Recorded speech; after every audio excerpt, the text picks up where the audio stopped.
வரும் சட்டமன்ற தேர்தலில் அதிமுக தனித்துதான் ஆட்சி அமைக்கும், கூட்டணி வேறு கொள்கை வேறு என அதிமுக கொள்கை பரப்பு செயலாளர் தம்பிதுரை தெரிவித்துள்ளார்.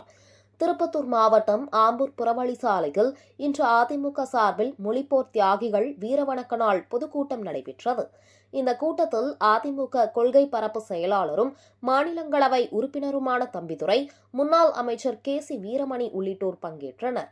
கூட்டத்தில் பேசிய தம்பிதுரை, தமிழ் என்று பேசும் திமுக இந்தியை ஆட்சி மொழியாக கொண்டு வந்த காங்கிரசுடன் கூட்டணி வைத்துள்ளது.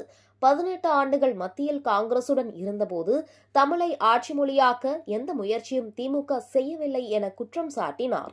மேலும் இருமொழிக் கொள்கையை இன்று வரை உறுதியாக கடைபிடிப்பது அதிமுக தான். இந்தியை திணிப்பதை அதிமுக எப்போதும் எதிர்க்கும். தேர்தலில் கூட்டணி இருந்தாலும் ஆட்சியை அதிமுக தனித்தே அமைக்கும் என கூறினார்.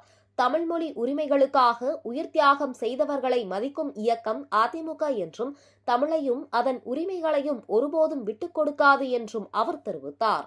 இந்த நிகழ்ச்சியில் வாணியம்பாடி சட்டமன்ற உறுப்பினர் செந்தில்குமார், அதிமுக நிர்வாகிகள் மற்றும் தொண்டர்கள் பலர் கலந்து கொண்டனர்.